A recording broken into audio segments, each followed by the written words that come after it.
warahmatullahi wabarakatuh. Perkenalkan, nama saya Purnama Aryan Suprapto dari kelas 11 jurusan Teknik Audio Video SMKN 1 Magetan. Nah, saya mendapatkan tugas dari Dudi Pragiling untuk mewawancarai seorang guru elektro yang bernama Pak Ridho Nur Taufikul Manan. Beliau guru pembimbing saya juga. Selamat siang Pak Ridho. Selamat siang. Nah, saya izin bertanya-tanya ya. Oke, siap. Pertanyaan yang pertama, bagaimana guru mempersiapkan materi sebelum proses belajar mengajar berlangsung? Oke, untuk proses belajar mengajar berlangsung, semuanya ada etikanya dalam kita menyampaikan kepada siswa. Adapun di situ siswa pun yang harus punya etika, harus punya tata tertibnya, ya kan? Saya sendiri pun seperti itu. Jadi sebelum saya mengajar, saya harus melihat panduan. Di situ ada RPP, ada silabus, ada proses pembelajaran bagaimana, ya kan? Dan apa yang saya ajarkan. Nah, jadi di situ saya harus memahami materi yang saya sampaikan itu satu hari, ya kan? Walaupun di situ saya sudah mengerti dari isi materi tersebut. Jadi saya harus mengevaluasi, malam itu harus mengevaluasi apa yang saya berikan kepada anak, kemudian prakteknya mungkin, ya kan? Mas Rian ini di jurusan Teknik Audio Video, ya kan? Kalau di SMK itu terkenal prakteknya, ya kan? Antara teori yang saya berikan, kemudian di mana di situ nanti ada prakteknya, ya kan? Ada skillnya, dan kalian dituntut harus bisa, ya kan? Walaupun toh secara niatnya dari rumah itu sekolah mung teko terus lenggah maau gojekan karo kancan, tetapi itu pun harus dipatahkan hal-hal seperti itu. Yang mana di situ kita mempunyai tujuan, kita punya niat belajar, dan tujuan kita itu apa? Tujuan kita outputnya nanti kita harus lulus dengan predikat baik. Karena apa? Di SMK kelas 10, kelas 11, kelas 12, kelas 11, kelas 10 kalian sudah melewatinya. Sekarang kelas 11 PKL-nya 1 tahun, kemudian nanti kembali ke kelas 12, ya kan? Waktu itu adalah singkat, ya kan? Saya sering mengevaluasi hal-hal seperti ini. Ini pun seperti proses belajar mengajar, ya, mentransfernya kepada anak sejumlah berapa satu kelas? 36.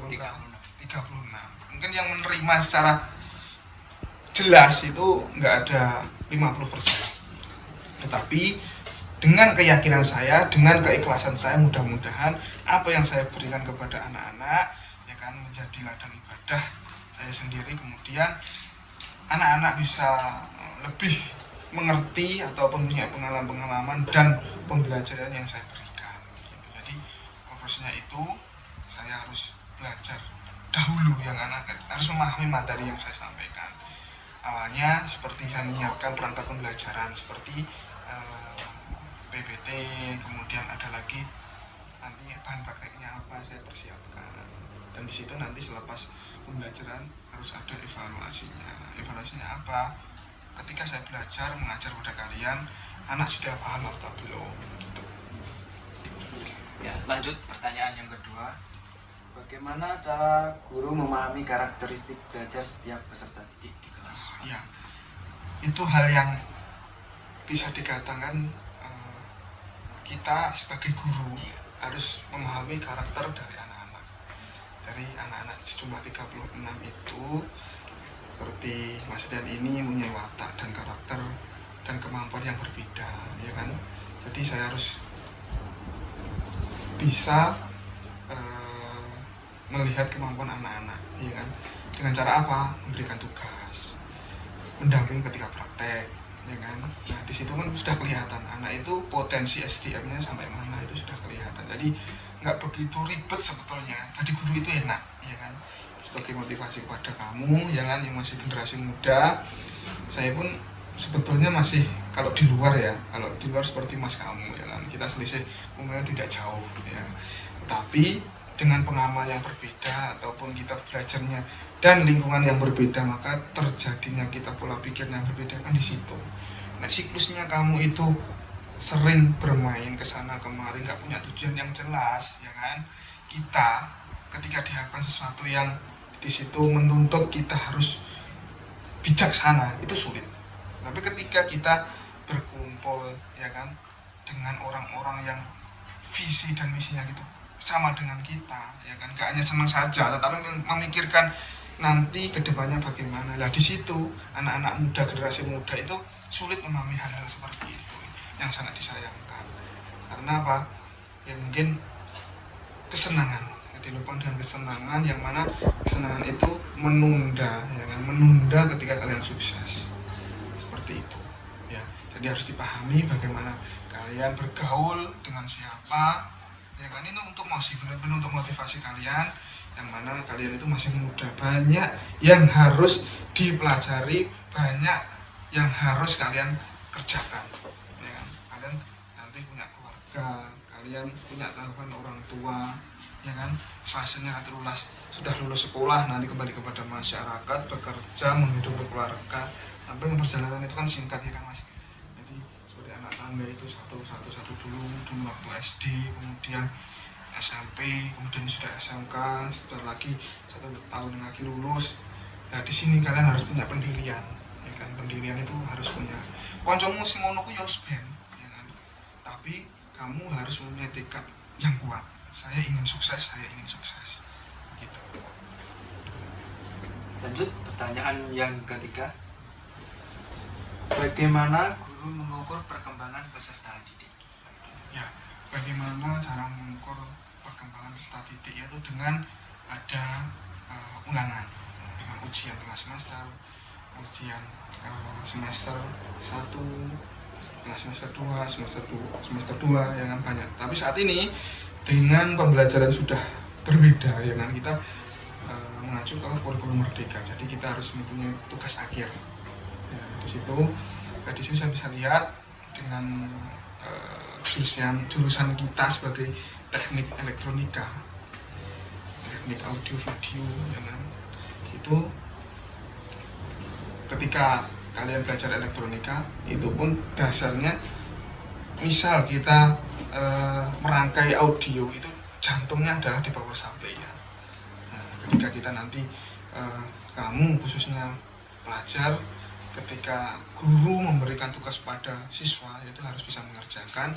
Nah di situ ada bagunya, anak ini mengerjakan, ada deadline-nya, waktu yang ditentukan, dia mengumpulkan atau tidak. Nah maka dari itu bisa kita lihat mana yang anak serius, mana yang hanya sekedar dia mengumpulkan kewajibannya. Jadi nggak serta-merta guru itu menilai di poin akademiknya saja, tapi dari anak itu etikanya bagaimana, attitude-nya bagaimana, itu ada penilaian sendiri, seperti itu Mas. Lanjut pertanyaan yang terakhir. Bagaimana cara mengetahui tingkat pemahaman peserta didik terhadap materi yang telah diajarkan? Jadi pertanyaan runtut hampir mirip-mirip, ya. Jadi gini, kalau saya sendiri menyimpulkan di poin kelima ini dengan saya mengetes, ya kan. Misal dasarnya rangkaian itu adalah di resistor, sebagiannya adalah di resistor. Jadi anak itu tahu enggak Mejiku, Hibi, Uapu itu nilainya berapa. Resistor itu dengan gelang warna yang berbeda. Misal materi saya kan dasar listrik elektronika ini, ya kan.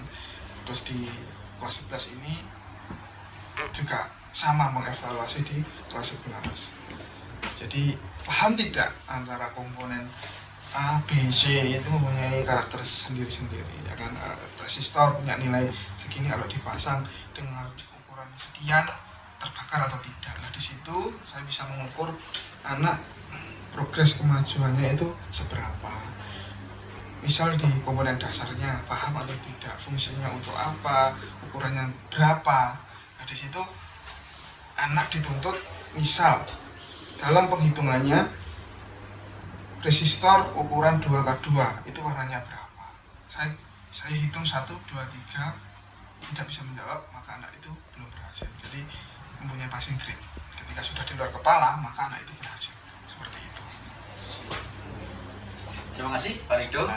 Kami selaku siswa banyak terima kasih untuk Pak Rido telah mengizinkan meluangkan waktu untuk bertanya-tanya. Ya, sama-sama. Ya, akhir kata, Assalamualaikum warahmatullahi wabarakatuh. Waalaikumsalam warahmatullahi wabarakatuh.